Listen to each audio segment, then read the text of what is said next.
May akong hapon, Pastor. May hapon usab nimo diha igsoon. Abahan ni sa kuan ga assurance salvation. Okay, go.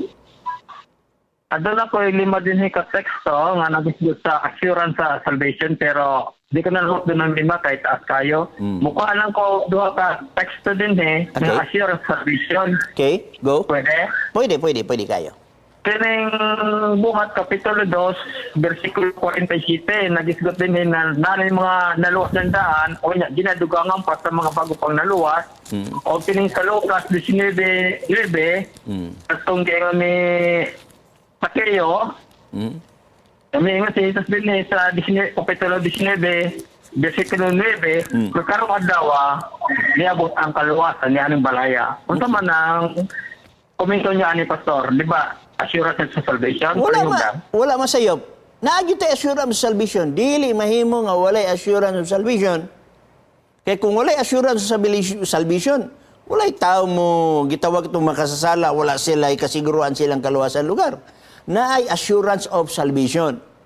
Og nagtuo ang Seventh-day Adventist ni ana nga ang pagdawat nimo kang Kristo maangkod sa nimo ang assurance of salvation. Unas tanan, kung imong tanaw din ni Igsoon, basahan ta ka sa Biblia, Juan Kapitulo 5, okay? Nata assurance of salvation, pero ako ni siyang i-compare karon sa eternal security. Okay?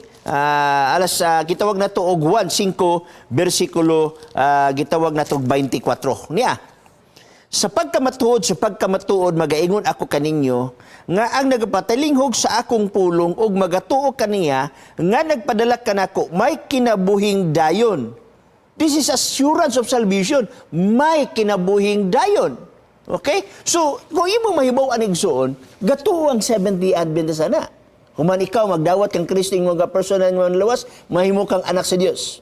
Niya, madawat nimo si Kristo, pinaagi sa unsa? Sa grasya, pinaagi si mo sa grasya, pinaagi si mo pagtuo.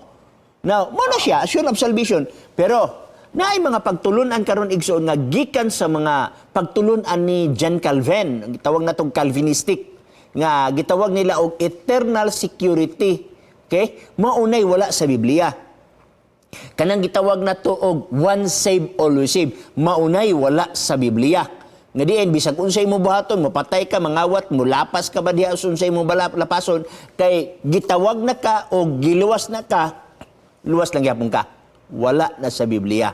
O bisag unsaon nimo paningkamot, nga dawaton nimo si Kristo, ingon nga personal man luwas, kay wala ka gitawag, ay wala kay kaluwasan. Wala na sa Biblia. So therefore, na assurance of salvation, pero wala gitawag na itong eternal security. Go ahead, Edson, follow up.